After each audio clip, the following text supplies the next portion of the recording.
Olá, graça e paz, meu irmão, minha irmã. Tudo bem com você? Espero que sim. Estamos aí nos dirigindo para o 5º dia deste grande propósito em orações, 60 dias para recomeçar. Este é um propósito de 60 dias projetado para ajudar você a começar, melhor dizendo, recomeçar. Este é o nosso intuito neste grande propósito: seu relacionamento com Jesus. Você fará 3 coisas todos os dias: encontrar-se com Jesus através dos evangelhos, ler nas epístolas como seus seguidores viviam a sua mensagem e aumentará a sua intimidade com ele através da oração. Este propósito aqui é uma renovação espiritual diante de Jesus. Não adianta você firmar um propósito somente para ter benefícios carnais, benefícios financeiros, benefícios de status. Se não houver a transformação do caráter humano dentro de um fiel cumprimento do que está escrito nas Escrituras, esquece. Nada disso terá nenhum efeito na sua vida. Cabe a nós, firmados na união com Cristo, doar este tempo valoroso para a transformação de nossas vidas. Posso dizer que é um novo recomeço, ainda que seja o fim do ano de 2020. Para você que está conectado comigo no ano de 2020. Mas se você está nos anos seguintes, sinta-se à vontade, porque a intenção e as palavras são a mesma, somente a questão do tempo. Estamos quase no final do ano de 2020, mas você pode estar no início de 2021, ou até mesmo na metade do ano, não importa. A palavra de Deus é a mesma ontem, hoje e para sempre. E neste 5º dia, eu trago os livros de Mateus, capítulo 9 e 10, e 2 de Pedro, dos capítulos 1 a 3. É importante, mais uma vez, ressaltar que a Bíblia deve estar aberta. Você estar no seu local secreto de oração. Tenha em mãos um bloco ou um caderno para fazer as suas anotações. E que Deus nos abençoe no dia de hoje. Convido a minha irmã, que está aqui me ajudando neste grande propósito, a leitura dos livros. Minha irmã Fabíola Ribeiro. Agora, o livro de Mateus, capítulo 9. Em Mateus, capítulo 9, diz assim: E entrando no barco, passou para a outra banda, e chegou à sua cidade. E eis que lhe trouxeram um paralítico deitado numa cama. E Jesus, vendo a fé deles, disse ao paralítico: Filho, tem bom ânimo, perdoados te são os teus pecados. E eis que alguns dos escribas diziam entre si: Ele blasfema. Mas Jesus, conhecendo os seus pensamentos, disse: Por que pensais mal em vossos corações? Pois qual é mais fácil? Dizer: Perdoado te são os teus pecados, ou dizer: Levanta-te e anda? Ora, para que saibais que o Filho do Homem tem na terra autoridade para perdoar pecados. Disse então ao paralítico: Levanta-te, toma a tua cama e vai para a tua casa. E levantando-se, foi para a sua casa. E a multidão, vendo isto, maravilhou-se e glorificou a Deus, que dera tal poder aos homens. E Jesus, passando adiante dali, viu assentado na alfândega um homem chamado Mateus, e disse-lhe: Segue-me. E ele, levantando-se, o seguiu. E aconteceu que, estando ele em casa, sentado à mesa, chegaram muitos publicanos e pecadores, e sentaram-se junto com Jesus e seus discípulos.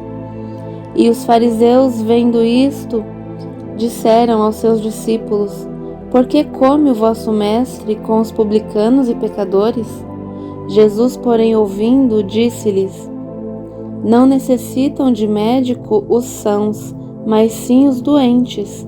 Ide, porém, e aprendei o que significa: misericórdia quero, e não sacrifício, porque eu não vim a chamar os justos, mas os pecadores ao arrependimento.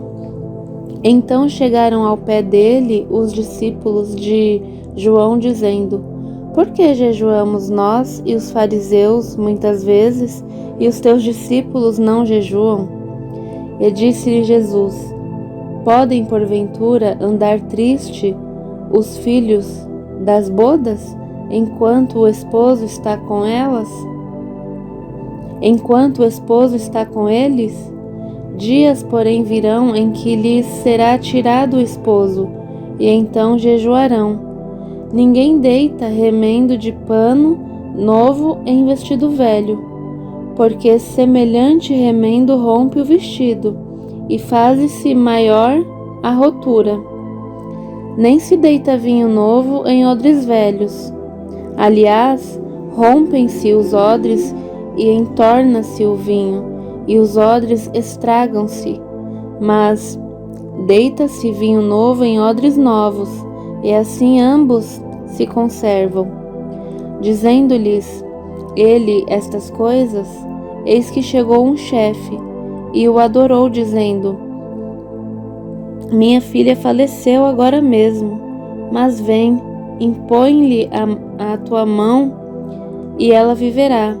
E Jesus, levantando-se, seguiu, ele e os seus discípulos.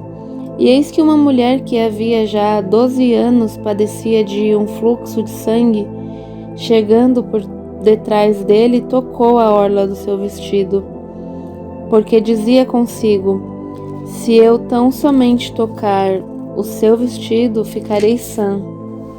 E Jesus, voltando-se e vendo-a, disse: Tem ânimo, filha, a tua fé te salvou. E imediatamente a mulher ficou sã.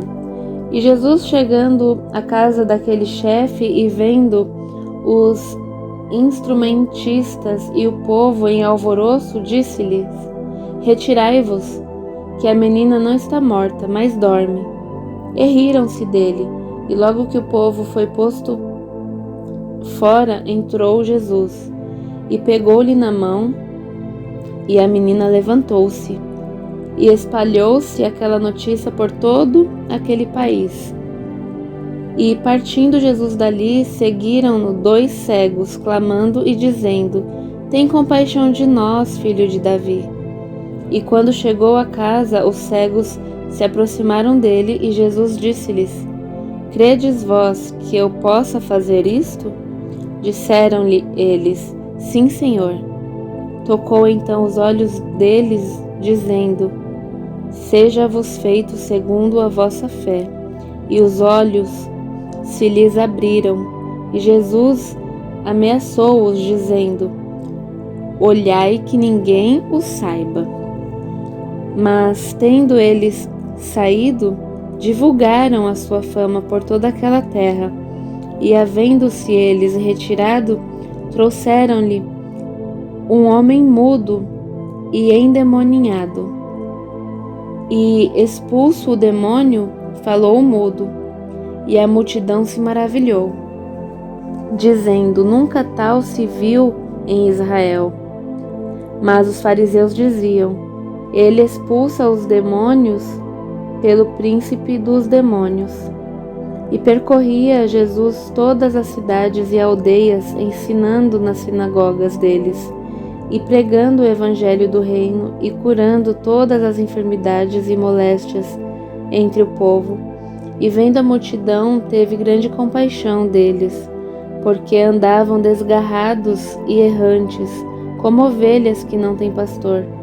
Então disse aos seus discípulos: A seara é realmente grande, mas poucos os ceifeiros. Rogai, pois, ao Senhor da seara que mande ceifeiros para a sua seara. Amém. E graças a Deus. Jesus comendo com os pecadores. Temos nos versículos 11 e 12 a regra para nos orientar em nosso contato com os incrédulos. Esse contato não deve ser para a busca de prazer, nem para a estreita comunhão, mas para mostrar-lhe o caminho da salvação. Em nenhuma hipótese o crente deve namorar ou casar com um não crente. Este foi o entendimento do versículo 11. Agora, preste atenção. E então jejuaram. Vamos compreender a mensagem no versículo 15. Fica claro que Jesus esperava que os crentes jejuassem depois da sua partida. Os dias da ausência do noivo são a presente era que começou no momento da ascensão de Jesus até a sua volta. A igreja espera essa volta do noivo.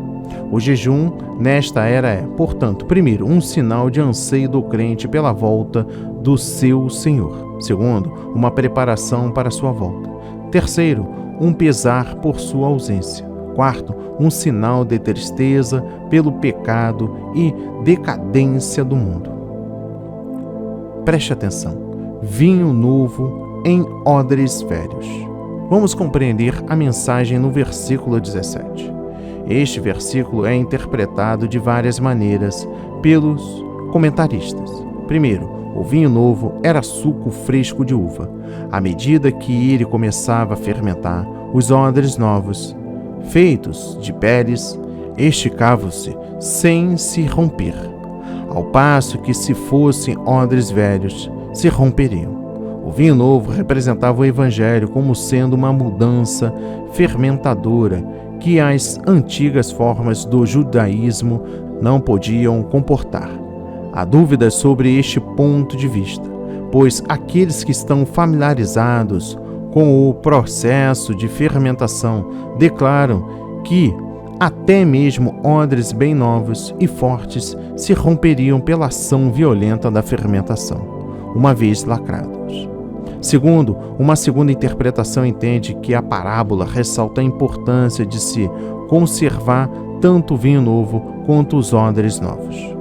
Ponto número 1. O vinho novo era suco fresco de uva, não fermentado, representando a mensagem salvífica original de Jesus Cristo e o poder do Espírito Santo, demonstrados no dia de Pentecostes. O empenho máximo de Jesus era que o Evangelho original, juntamente com o poder redentor do Espírito Santo, não sofresse qualquer mudança, corrupção ou perda. Esta interpretação tem o amparo da solicitude de Cristo, no sentido de que o Evangelho, o vinho novo, não seja alterado pelos ensinamentos, o fermento, dos fariseus e do judaísmo. O fermento como elemento fermentador e modificador da massa. Ponto número 2. Nos tempos antigos, a fim de conservar a doçura do suco por um período adequado de tempo, o povo coava ou fervia o suco, engarrafava-o e colocava no lugar fresco. Eram necessários odres novos, porque estariam livres de toda a matéria residual fermentadora, tal como células maduras de levedura. Se colocado em odres velhos, o vinho novo começaria mais facilmente a fermentar por causa dos resíduos fermentadores existentes nos odres. A fermentação resultante passaria então a causar a perda, tanto do vinho novo quanto dos odres, que se romperiam por causa da pressão. Columenta, o grande especialista romano em agricultura do século I depois de Cristo, escreveu que, para se conservar o vinho novo, sempre doce, deve-se colocá-lo num vasilhame novo, lacrado. Vinho novo se conserva. Vamos compreender a mensagem do versículo 17 ainda. A ênfase de Cristo recai aqui sobre a preservação do vinho novo pelo tempo que for possível. Ei, preste atenção, a seara é realmente grande. Vamos compreender a mensagem no versículo 37. Jesus admoesta a todos os crentes a estarem sempre conscientes de que os perdidos têm uma alma eterna, de valor incalculável, e que terão que passar a eternidade no céu ou no inferno, e que muitos poderão ser salvos se alguém tão somente lhe anunciar o Evangelho. Rogai, pois, ao Senhor da seara. Preste atenção na mensagem no versículo 38. Este versículo contém um dos princípios espirituais de Deus, antes de Deus realizar uma obra, geralmente ele conclama seu povo à oração. Ele não conclama o povo para um bate-papo com bebidas, com palavras chulas ou até mesmo com adultério. Não. Ele conclama seu povo à oração. Uma vez o povo em oração, Deus realiza a obra.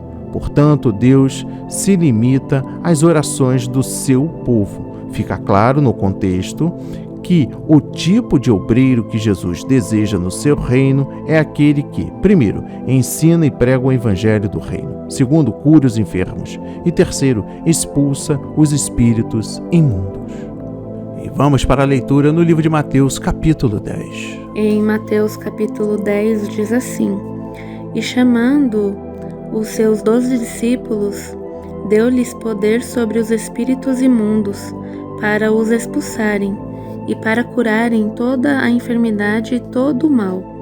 Ora, os nomes dos 12 apóstolos são estes: o primeiro, Simão, chamado Pedro, e André, seu irmão, Tiago, filho de Zebedeu, e João, seu irmão, Filipe e Bartolomeu, Tomé e Mateus, o publicano, Tiago, filho de Alfeu, e Lebeu, apelidado Tadeu, Simão cananita e Judas Iscariotes, aquele que o traiu. Jesus enviou estes 12 e lhes ordenou, dizendo: Não ireis pelo caminho das gentes, nem entrareis em cidade de samaritanos, mas ide antes as ovelhas perdidas da casa de Israel, e indo pregai dizendo: É chegado o reino dos céus. Curai os enfermos, limpai os leprosos, ressuscitai os mortos, expulsai os demônios. De graça recebestes, de graça dai. Não possuais ouro, nem prata, nem cobre em vossos cintos, nem alforjes para o caminho, nem 2 túnicas, nem alparcas, nem bordão, porque digno é o operário do seu alimento. E em qualquer cidade ou aldeia em que entrardes, procurai saber quem nela seja digno, e hospedai-vos aí até que vos retireis. E quando entrardes nalguma casa, saudai-a. E se a casa for digna, desça sobre ela a vossa paz, mas, se não for digna, torne para vós a vossa paz. E se ninguém vos receber, nem escutar as vossas palavras, saindo daquela casa ou cidade, sacudi o pó dos vossos pés. Em verdade vos digo que, no dia do juízo, haverá menos rigor para o país de Sodoma e Gomorra do que para aquela cidade. Eis que vos envio como ovelhas ao meio de lobos. Portanto, sede prudentes como as serpentes, e simples como as pombas. Acautelai-vos, porém, dos homens, porque eles vos entregarão aos sinédrios e vos açoitarão nas suas sinagogas, e sereis até conduzidos à presença dos governadores e dos reis por causa de mim, para lhes servir de testemunho a eles e aos gentios. Mas quando vos entregarem, não vos dê cuidado como ou o que haveis de falar, porque naquela mesma hora vos será ministrado o que haveis de dizer, porque não sois vós quem falará, mas o Espírito de vosso Pai é que fala em vós. E o irmão entregará à morte o irmão, e o pai o filho, e os filhos se levantarão contra os pais e os matarão. E odiados de todos sereis por causa do meu nome, mas aquele que perseverar até o fim será salvo. Quando, pois, vos perseguirem nessa cidade, fuge para outra. Porque em verdade vos digo que não acabareis de percorrer as cidades de Israel sem que venha o Filho do Homem. Não é o discípulo mais do que o mestre, nem o servo mais do que o seu senhor. Basta ao discípulo ser como seu mestre e ao servo como seu senhor. Se chamarão Beelzebu ao pai de família, quanto mais aos seus domésticos. Portanto, não os temais, porque nada há encoberto que não haja de revelar-se, nem oculto que não haja de saber-se. O que vos digo em trevas, dizei-o em luz, e o que escutais ao ouvido, pregai-o sobre os telhados. E não temais os que matam o corpo, e não podem matar a alma. Temei antes aquele que pode fazer perecer no inferno a alma e o corpo. Não se vendem 2 passarinhos por um ceitil? E nenhum deles cairá em terra sem a vontade de vosso Pai. E até mesmo os cabelos da vossa cabeça estão todos contados. Não temais, pois, mais valei vós do que muitos passarinhos. Portanto, qualquer que me confessar diante dos homens, eu o confessarei diante de meu Pai, que estás no céu. Mas qualquer que me negar diante dos homens, eu o negarei também diante de meu Pai, que está nos céus. Não cuideis que vim trazer a paz à terra. Não vim trazer paz, mas espada. Porque eu vim pôr em dissensão o homem contra seu pai, e a filha contra sua mãe, e a nora contra sua sogra, e assim os inimigos do homem serão seus familiares. Quem ama o pai ou a mãe mais do que a mim, não é digno de mim, e quem ama o filho ou a filha mais do que a mim, não é digno de mim. E quem não toma sua cruz e não segue após mim, não é digno de mim. Quem achar a sua vida, perdê-la-á, e quem perder a sua vida por amor de mim, achá-la-á. Quem vos recebe, a mim me recebe, e quem me recebe a mim, recebe aquele que me enviou.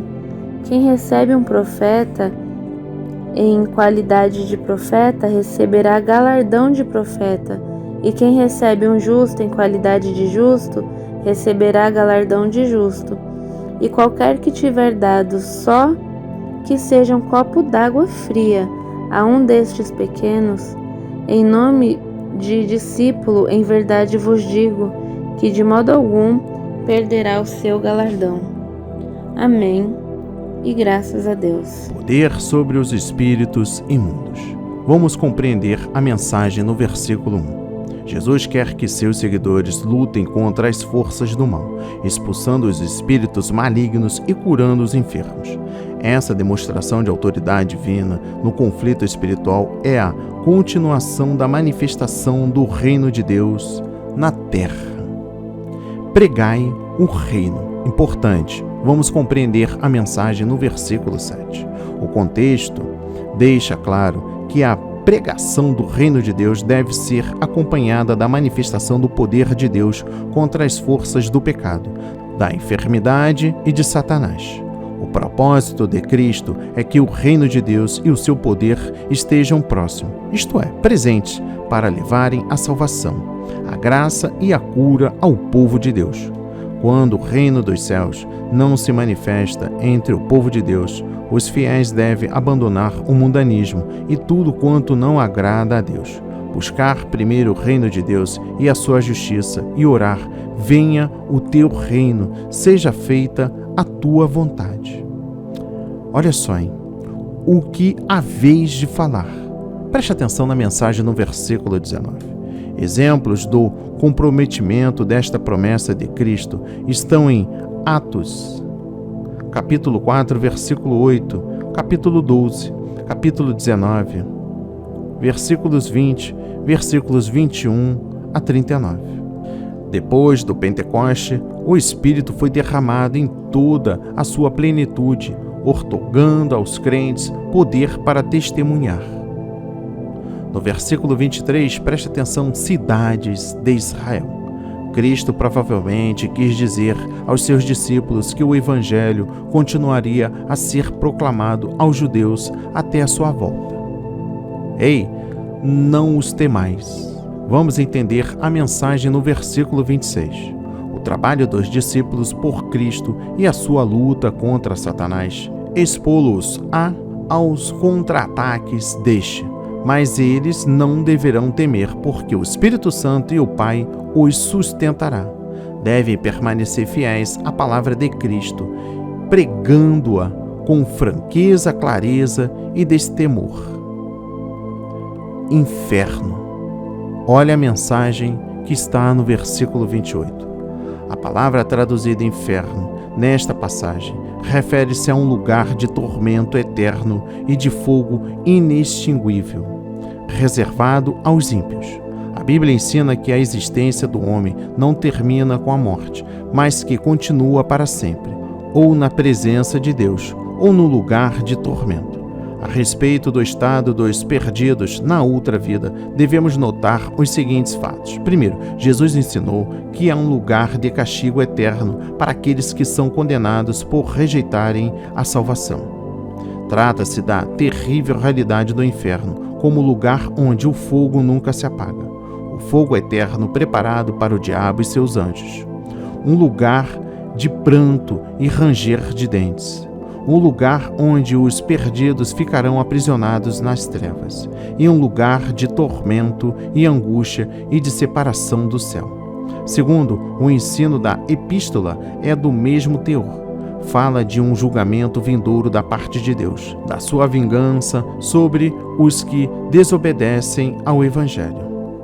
Fala de uma separação da presente e da glória do Senhor, e da destruição dos inimigos de Deus. Terceiro, a Bíblia ensina que é inevitável o castigo dos malfeitores. O fato predominante é a condenação, o sofrimento e a separação de Deus eternamente. O cristão sabe que essa doutrina não é agradável, nem de fácil entendimento. Mesmo assim, ele deve submeter-se à autoridade da palavra de Deus e confiar na decisão e na justiça divina. Quarto, devemos sempre ter em mente que Deus enviou seu Filho para morrer por nós, para que ninguém pereça. É intenção e desejo de Deus que ninguém vá para o inferno. Quem for para o inferno é porque rejeitou a salvação provida por Deus. O fato e a realidade do inferno devem levar todo o povo de Deus a aborrecer e repelir o pecado com toda veemência, a buscar continuamente a salvação dos perdidos e a advertir todos os homens a respeito do futuro e justo juízo de Deus. Mais valeis vós. Vamos compreender a mensagem no versículo 31. Jesus ensina que os fiéis filhos de Deus têm grande valor para o seu Pai Celestial. Primeiro, isso significa que Deus se importa com você e com suas necessidades pessoais. Ele anseia tanto pelo seu amor e a comunhão com você, que enviou Jesus para morrer na cruz por você. Você nunca está longe da sua presença, cuidado e solicitude. Ele conhece todas as suas necessidades, provações e tristezas. Segundo, você é tão importante para Deus que Ele preza sua fidelidade, seu amor e sua lealdade para com Ele, acima de todas as coisas terrestres. Quando você tem fé inabalável em Cristo, comprovadamente genuína em meio às provações e aflições, é glória e honra para Ele. No versículo 32, preste atenção, confessando Jesus diante dos homens. Confessar a Cristo significa conhecê-lo como Senhor da nossa vida, e isso abertamente diante de outras pessoas, até mesmo daqueles que se opõem a seus caminhos e aos seus padrões. Não vim trazer paz. Olha a mensagem no versículo 34. Embora Jesus Cristo seja chamado o Príncipe da Paz, e embora a verdade deve ser proclamada com amor, há um sentido em que a sua vinda e a proclamação do Evangelho provocam divisões. Primeiro, a fé em Cristo faz separação entre o crente, o pecador e o mundo. Segundo, a proclamação da palavra de Deus e a sua verdade motivarão oposição, divisão e perseguição. Terceiro, viver segundo os retos padrões de Cristo resultará em zombaria e desprezo. Quarto, a defesa da fé apostólica do Novo Testamento provocará divisões. Quinto, os ensinamentos de Cristo a respeito da paz e da união devem ser mantidos em harmonia com essa verdade, de que ele não veio trazer paz, mas espada. E por fim, o versículo 41, um tema importante também, um profeta, um justo. Jesus fala em receber alguém que é profeta e justo. Aqueles que são mais frequentemente perseguidos por causa da sua posição firme em favor da piedade e por causa da sua proclamação da verdade. Por essa razão, aqueles que acolhem o profeta de Deus e recebem a sua mensagem receberão um galardão especial da parte de Deus. Primeiro, isso significa que, se nossa dedicação à verdade e à justiça é tão sólida, que dedicamos nossa vida à assistência, cooperação e ao conforto dos ministros de Deus, que são realmente justos, nosso galardão será o mesmo daquele profeta e justo que ajudamos. Segundo, por outro lado, não devemos apoiar, assistir ou cooperar com pastores e pregadores que não proclamam a verdade de Deus de conformidade com a revelação do Novo Testamento, ou não vivem uma vida piedosa segundo os padrões justos de Deus. Se apoiarmos tais pessoas, participaremos do juízo que virá sobre elas.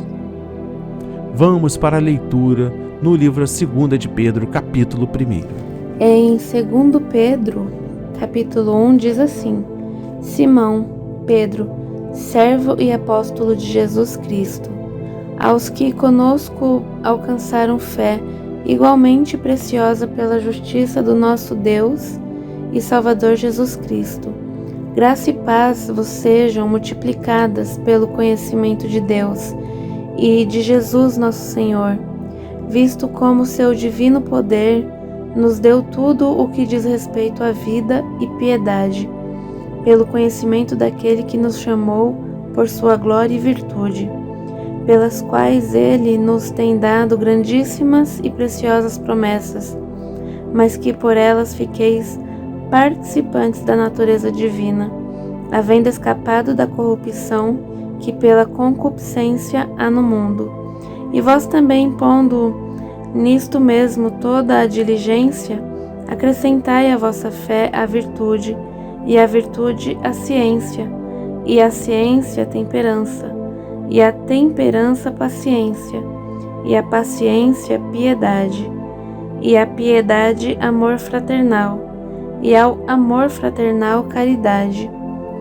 Porque se em vós houver e abundarem essas coisas, não vos deixarão ociosos nem estéreis no conhecimento de nosso Senhor Jesus Cristo, pois aquele em quem não há estas coisas é cego, nada vendo ao longe, havendo-se esquecido da purificação dos seus antigos pecados. Portanto, irmãos, procurai fazer cada vez mais firme a vossa vocação e eleição, porque fazendo isto, nunca jamais tropeçareis, porque assim vos será amplamente concedida a entrada no reino eterno de nosso Senhor e Salvador Jesus Cristo, pelo que não deixarei de exortar-vos sempre acerca destas coisas, ainda que bem as saibais e estejais confirmados na presente verdade, e tenham por justos, enquanto estiver neste tabernáculo, despertar-vos com admoestações, sabendo que brevemente hei de deixar este meu tabernáculo, como também nosso Senhor Jesus Cristo já mo tem revelado. Mas também eu procurarei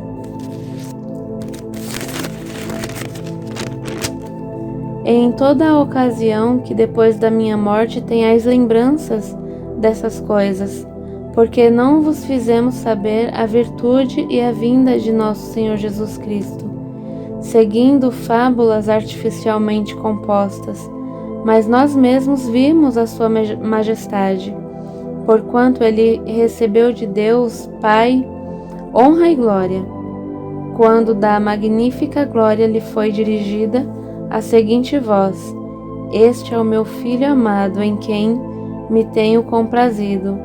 E ouvimos esta voz dirigida do céu, estando nós com ele no Monte Santo, e temos muito firme a palavra dos profetas, a qual bem fazeis em estar atentos, como a uma luz que alumia em lugar escuro, até que o dia esclareça, e a estrela da alva apareça em vossos corações, sabendo primeiramente isto, que nenhuma profecia da Escritura é de particular interpretação, porque a profecia nunca foi produzida por vontade de homem algum, mas os homens santos de Deus falaram, inspirados pelo Espírito Santo. Amém, e graças a Deus. Tudo que diz respeito à vida e piedade. Vamos compreender a mensagem no versículo 3. O amor de nosso Pai Celestial, a salvação mediante Jesus Cristo, sua intercessão por nós no céu, a habitação interior do Espírito Santo e do seu batismo, a comunhão dos santos e a inspirada Palavra de Deus são suficientes para satisfazer a necessidade do crente em tudo que diz respeito à vida e piedade. Primeiro, não é necessário acrescentar qualquer sabedoria técnica ou teoria humana para completar a suficiência da Palavra de Deus, que revela a nossa salvação perfeita em Cristo, as palavras de Jesus, a fé apostólica do Novo Testamento e a graça de Deus foram suficientes para satisfazer as necessidades dos perdidos nos antigos tempos da Igreja, e são realmente suficientes hoje. Absolutamente nada poderá oferecer mais altura, profundidade, força e ajuda do que aquilo que o próprio Jesus proclamou e providenciou e que os apóstolos testemunharam na revelação bíblica. Somente Jesus Cristo é o caminho e a verdade e a vida. Segundo, se o evangelho que temos hoje parece deficiente, é porque não é o mesmo evangelho que Cristo e os apóstolos pregaram. Participante da natureza divina.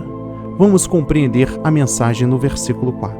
Nossa participação na natureza divina é mais uma descrição do novo nascimento, mediante o qual recebemos vida divina. Participamos da natureza de Deus para nos conformarmos com Ele e com a sua santidade. Acrescentai a vossa fé. Preste atenção na mensagem do versículo 5. Pedro alista as virtudes que o cristão deve desenvolver a fim de ser espiritualmente vitorioso e frutífero diante de Deus. A expressão pondo nisso mesmo toda diligência demonstra que os crentes devem estar ativamente empenhados no seu crescimento espiritual. Quem se torna cristão deve imediatamente envidar todos os esforços possíveis para acrescentar à sua fé as 7 qualidades citadas nos versículos 5 a 9. Note que essas características espirituais não se desenvolvem automaticamente sem o nosso esforço diligente de cultivá-las. Fazer mais firme a vossa vocação e eleição. Vamos compreender a mensagem no versículo 10. Nossa fé e salvação não são coisas automáticas em nós mesmos. Continuaremos fiéis até o fim, somente se, com diligência, nos esforçarmos mediante a graça de Deus, para acrescentar à nossa fé as qualidades espirituais alistadas nos versículos 5 a 9.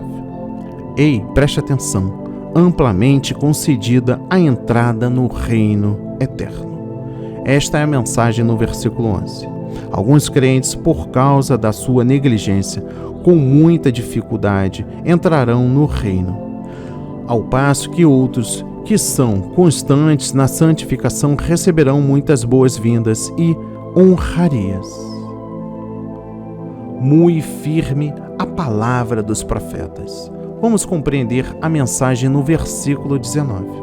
Pedro contrasta as ideias humanistas com a palavra de Deus. Ele atesta a origem divina das Escrituras e afirma que toda profecia teve sua origem em Deus e não no ser humano. Assim temos a certeza de que a mensagem de Deus é infalível. Não é possível de conter erros ou enganos. É inerente, livres de erros, falsificação ou logro. A infalibilidade e a inerrância da Bíblia são inseparáveis, porque a inerrância é o resultado da infalibilidade da própria palavra de Deus. As Escrituras, na sua totalidade, são verdadeiras e fidedignas em todos os seus ensinos.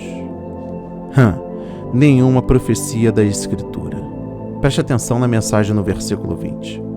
O significado é que nenhuma profecia das Escrituras veio das ideias ou raciocínio do seu escritor, mas sim do Espírito Santo. Os homens de Deus falam inspirados pelo Espírito Santo. Muito importante essa mensagem no versículo 21. Pedro afirma a divina origem e autoridade das profecias da Escritura. Todos os crentes devem, de modo semelhante, manter um conceito firme e final da inspiração e autoridade das Sagradas Escrituras. Há várias razões para isso. Primeiro, é a única maneira de ser fiel ao que Jesus, os apóstolos e a própria Bíblia ensinam a respeito das Escrituras. Segundo, sem uma convicção inabalável nas Sagradas Escrituras, a Igreja fica sem alicerce autêntico e seguro para sua fé, sem clareza da salvação, sem valor moral absoluto, sem mensagem garantida para pregar, sem nenhuma certeza do batismo no Espírito Santo e da operação de milagres e nenhuma esperança da volta iminente de Jesus Cristo. Terceiro, sem uma convicção inabalável nas Sagradas Escrituras, os cristãos fiéis à Bíblia não têm nenhuma verdade absoluta e objetiva, baseada na autoridade do próprio Deus, com o qual possam julgar e rejeitar os valores movediços deste mundo, as filosofias humanas e as práticas ímpias da cultura mundana. Quarto, sem uma convicção inabalável nas Sagradas Escrituras, o cristão não tem condições de suportar as terríveis dificuldades dos últimos dias. Quinto e último, sem uma convicção inabalável das Sagradas Escrituras, ficam enfraquecidas a plena autoridade e as doutrinas da Bíblia. Em consequência disso, ela será substituída pela experiência religiosa subjetiva humana ou pelo raciocínio independente e crítico também humano. Vamos para a leitura do livro 2 de Pedro, capítulo 2. Em 2 Pedro 2, diz assim: E também houve entre o povo falsos profetas, como entre vós haverá também falsos doutores, que introduzirão encobertamente heresias de perdição, e negarão o Senhor que os resgatou, trazendo sobre si mesmo repentina perdição. E muitos seguirão as suas dissoluções, pelos quais será blasfemado o caminho da verdade, e por avareza farão de vós negócio com palavras fingidas, sobre os quais já de largo tempo não será tardia a sentença, e a sua perdição não dormita. Porque se Deus não perdoou aos anjos que pecaram, mas, havendo-os lançado no inferno, os entregou às cadeias da escuridão, ficando reservados para o juízo, e não perdoou ao mundo antigo, mas guardou a Noé, pregoeiro da justiça, com mais 7 pessoas, ao trazer o dilúvio sobre o mundo dos ímpios, e condenou a subversão às cidades de Sodoma e Gomorra, reduzindo-as a cinza e pondo-as para exemplo para que vivessem impiamente. E livrou o justo Ló, enfadado da vida dissoluta dos homens abomináveis, porque este justo, habitando entre eles, afligia todos os dias a sua alma justa, pelo que via e ouvia sobre as suas obras injustas. Assim sabe o Senhor livrar da tentação os piedosos e reservar os injustos para o dia de juízo, para serem castigados, mas principalmente aqueles que segundo a carne andam em concupiscências de imundícia e desprezam as dominações, atrevidos, obstinados, não receando blasfemar das dignidades, enquanto os anjos, sendo maiores em força e poder, não pronunciam contra eles juízos blasfemos diante do Senhor. Mas estes, como animais irracionais que seguem a natureza, feitos para serem presos e mortos, blasfemando do que não entendem, perecerão na sua corrupção, recebendo o galardão da injustiça, pois que tais homens têm prazer nos deleites cotidianos. Nódoas são eles e máculas, deleitando-se em seus enganos, quando se banqueteiam convosco, tendo os olhos cheios de adultério, e não cessando de pecar, engodando as almas inconstantes, tendo o coração exercitado na avareza, filhos de maldição, os quais, deixando o caminho direito, erraram, seguindo o caminho de Balaão, filho de Bosor, que amou o prêmio da injustiça, mas teve a repreensão da sua transgressão. O mudo jumento, falando com voz humana, impediu a loucura do profeta. Estes são fontes sem água, nuvens levadas pela força do vento, para os quais a escuridão das trevas eternamente se reserva, porque falando coisas muito arrogantes, de vaidades, engodam com concupiscências da carne, e com dissoluções aqueles que se estavam afastados dos que andam em erro, prometendo-lhes liberdade, sendo eles mesmos servos da corrupção, porque de quem alguém é vencido, do tal faz-se também servo. Porquanto, se depois de terem escapado das corrupções do mundo pelo conhecimento do Senhor e Salvador Jesus Cristo, forem outra vez envolvidos nelas e vencidos, tornou-se-lhes o último estado pior do que o primeiro, porque melhor lhes fora não conhecerem o caminho da justiça, do que, conhecendo-o, desviarem-se do santo mandamento que lhes fora dado. Deste modo, sobreveio-lhes o que por um verdadeiro provérbio se diz: o cão voltou ao seu próprio vômito, e a porca lavada ao espojadouro de lama. Amém. E graças a Deus. Entre vós haverá também falsos mestres. Vamos compreender a mensagem no versículo 1. O Espírito Santo adverte repetidas vezes nas Escrituras que surgirão muitos falsos mestres dentro das igrejas. As advertências a respeito de mestres e líderes introduzindo heresias no meio do povo de Deus foram feitas antes por Jesus.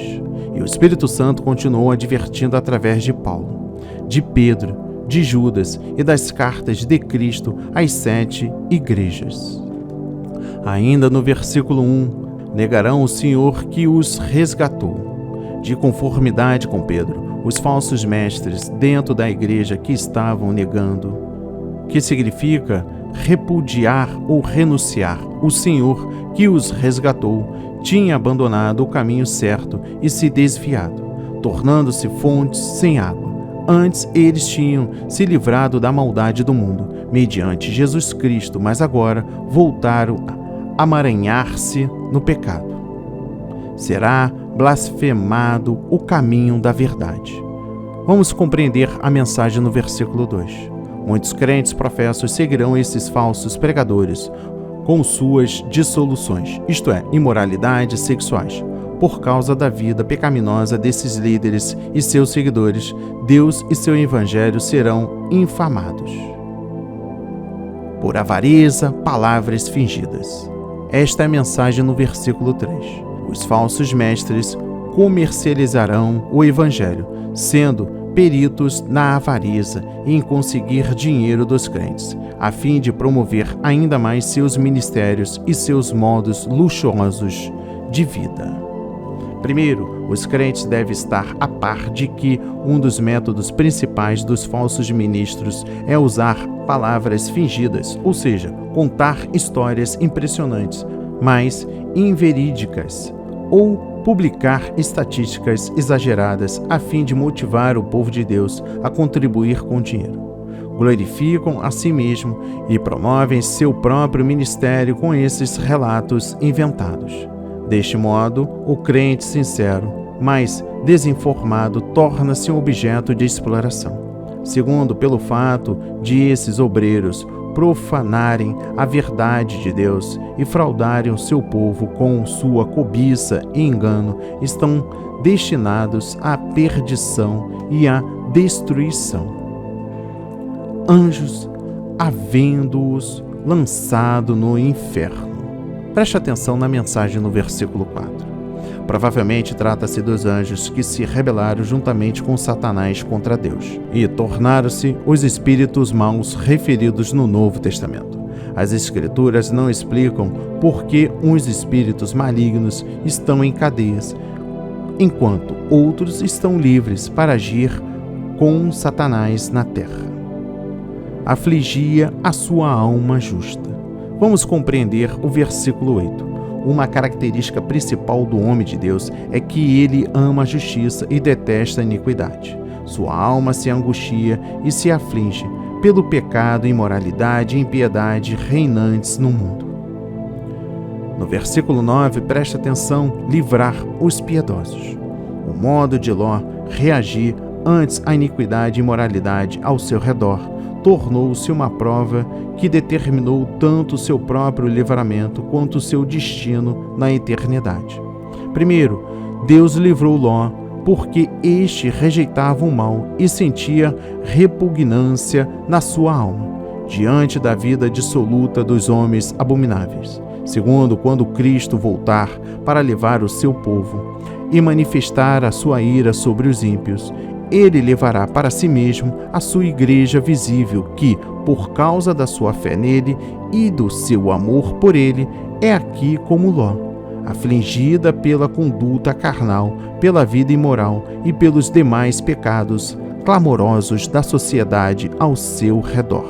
Terceiro, Deus sabe como libertar seus servos fiéis do meio ambiente imoral e corrupto em cada geração. Desprezaram as dominações, as autoridades. Preste atenção à mensagem no versículo 10. Pedro fala das pessoas ímpias e imorais que, como os homossexuais de Sodoma, desprezaram todos os tipos de autoridade que refreiam o mal, inclusive Cristo e sua palavra. Caminho de Balaão. Preste atenção à mensagem no versículo 15. Trata-se do amor às honrarias pessoais e aos ganhos materiais, às expensas do povo de Deus. Pedro enfatiza que a imoralidade sexual, o amor às honrarias e a cobiça por dinheiro caracterizam esses falsos mestres e pregadores. Falando com voz humana. Versículo 16, preste atenção. Pedro claramente crer nos milagres realizados no Antigo Testamento. Hoje, críticos antes eleitos dentro da igreja zombam com arrogância dos milagres registrados na Palavra de Deus e consideram sem cultura e ingênuo quem nele acredita. O verdadeiro Filho de Deus, no entanto, crê em Deus e aceita todos os milagres da Bíblia. Crê também que Deus realiza milagres hoje em respostas às orações e à fé dos seus. No versículo 19, preste atenção. Prometendo-lhe liberdade. O espírito de anarquia, prometendo libertação das restrições justas, predominará com altivez na sociedade e na igreja. Nos últimos dias, antes da vinda de Cristo, os padrões morais imutáveis de Deus serão considerados antiquados e tidos como simples restrições legais à liberdade pessoal, à autodeterminação e à fidelidade dos seres humanos. à medida que os homens e mulheres se autoelegem como autoridades máximas neste campo, tornam-se escravos da corrupção moral. E por fim, o versículo 20, escapado, forem outra vez envolvidos. Os versículos 20 e 22 claramente mostram que alguns dos falsos mestres foram anteriormente redimidos do poder do pecado e depois perderam a salvação. Vamos para a leitura final, 2 de Pedro, capítulo 3. Em 2 Pedro 3 diz assim: Amados, escrevo-vos agora esta segunda carta, em ambas as quais desperto com exortação o vosso ânimo sincero, para que vos lembreis das palavras que primeiramente foram ditas pelos santos profetas e do mandamento do Senhor e Salvador, mediante os vossos apóstolos, sabendo primeiro isto, que nos últimos dias virão escarnecedores, andando segundo as suas próprias concupiscências, e dizendo: onde está a promessa da sua vinda? Porque desde que os pais dormiram, todas as coisas permaneceram como desde o princípio da criação. Eles voluntariamente ignoram isto, que pela palavra de Deus, já desde a antiguidade existiram os céus e a terra, que foi tirada da água e no meio da água subsiste. Pelas quais coisas pereceu o mundo de então, coberto com as águas do dilúvio. Mas os céus e a terra, que agora existem, pelas mesmas palavras, se reservam como tesouro e se guardam como fogo, até o dia do juízo e da perdição dos homens ímpios. Mas, amados, não ignoreis uma coisa, que um dia para o Senhor é como 1000 anos, e 1000 anos como um dia. O Senhor não retarda a sua promessa, ainda que alguns a tenham por tardia, mas é longânimo para convosco, não querendo que alguns se percam, senão que todos venham a arrepender-se. Mas o dia do Senhor virá como ladrão de noite, no qual os céus passarão com um grande estrondo e os elementos ardendo se desfarão, e a terra e as obras que nela há se queimarão. Havendo, pois, de perecer todas essas coisas, que pessoas vos convém serem santo trato e piedade, aguardando e apressando-vos para a vinda do dia de Deus, em que os céus em fogo se desfarão e os elementos ardendo se fundirão? Mas nós, segundo a sua promessa, aguardamos novos céus e nova terra, em que habita a justiça. Pelo que, amados, aguardando essas coisas, procurai que dele sejais achados imaculados e irrepreensíveis em paz, e tende por salvação a longanimidade de nosso Senhor, como também o nosso amado irmão Paulo vos escreveu segundo a sabedoria que lhe foi dada, falando disto, como em todas as suas epístolas, entre as quais há pontos difíceis de entender, que os indultos e inconstantes torcem, e igualmente as outras escrituras para sua própria perdição. Vós, portanto, amados, sabendo isso, de antemão, guardai-vos de que pelo engano dos homens abomináveis sejais juntamente arrebatados e descaiais da vossa firmeza. Antes crescei na graça e conhecimento de nosso Senhor e Salvador Jesus Cristo. A Ele seja dada a glória, assim agora como no dia da eternidade. Amém. E graças a Deus. Onde está a promessa da sua vinda? Vamos compreender a mensagem no versículo 4. Nos últimos dias, isto é, no período entre a primeira e a segunda vinda de Cristo, falsos mestres negarão que Cristo voltará para destruir os ímpios e o mundo. Guardam para o fogo. Preste atenção na mensagem no versículo 3. Deus resolveu destruir os céus e a terra por fogo, porque o pecado os contaminou. Esse dia virá com tanta certeza como veio o dilúvio no tempo de Noé. A intervenção de Deus para purificar a terra por fogo significa que ele não permitirá que o pecado fique impune para sempre. Um dia como 1000 anos. Esta é a mensagem no versículo 8. Deus olha o tempo sob a perspectiva da eternidade. 1000 anos para Deus é diferente de 1000 anos para os seres humanos.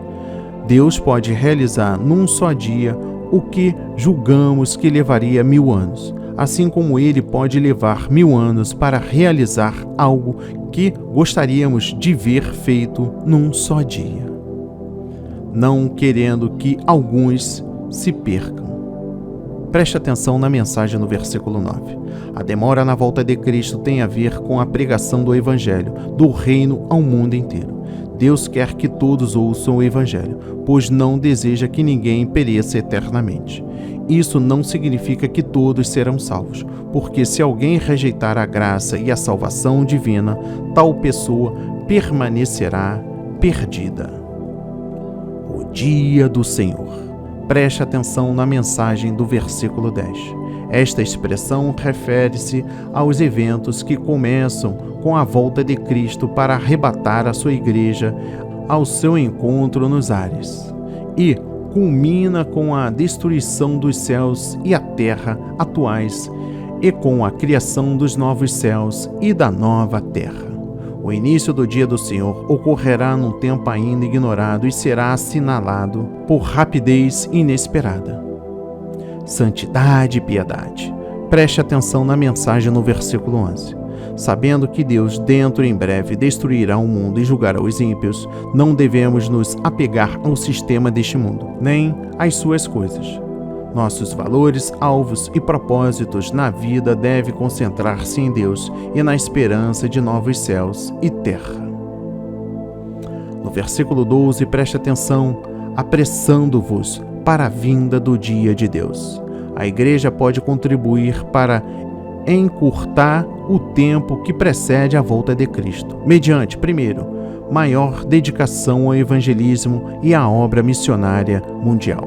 E segundo, ao desejo intenso da sua vinda, expresso na oração. Certamente, cedo vem. E por fim, o versículo 16. Suas epístolas, outras escrituras. Pedro se refere às epístolas de Paulo como do mesmo nível que as demais escrituras, isto é, o Antigo Testamento. Quando falamos hoje em Escrituras, referimos-nos ao conteúdo do Antigo e do Novo Testamento, à mensagem original de Deus para a humanidade e ao testemunho do seu empenho em salvar o pecador por Jesus Cristo. Que o tema que abordamos no dia de hoje toque o seu coração, transforme a sua vida para a honra e a glória do Senhor. Assim seja, assim diz o Senhor. Amém. E graças a Deus. Oremos, meu irmão, minha irmã. Pai amado, bendito Pai Celestial, não deixes que sejamos tentados, mas livra-nos do mal. Senhor, aparta de mim todo relacionamento que possa me atrapalhar de ficar mais perto de Ti. Caminharei em verdade e sinceridade, Pai. Senhor, coloco a armadura de Deus encontrada em Efésios, capítulo 6, versículos 12 e 18. Primeiro, Pai, o cinto da verdade. Segundo, a couraça da justiça. Terceiro, pés calçados com o evangelho da paz. Quarto, a espada do Espírito. Quinto, o capacete da salvação. E oremos no Espírito em todas as ocasiões, com todo tipo de orações e pedidos, Pai. Senhor, peço-te a proteção mencionada no livro de Salmos. Sei que o Senhor me salva das armadilhas e das pragas. Encontrarei refúgio debaixo de suas asas. Não importa o mal que aconteça ao meu redor, eu não serei atingido, porque os seus anjos darão a ordem a meu respeito, para me guardar em todos os meus caminhos. Porque tu me amas, Pai, e por eu confessar o teu nome, tu me resgatarás. Eu te chamo e tu respondes, me livra e me honra. Me darás vida longa e me mostrará a tua salvação. Em nome de Jesus eu oro e agradeço e enalteço o seu santo nome para todo sempre. Amém. E graças a Deus, graças a Deus, graças a Deus, graças a Deus.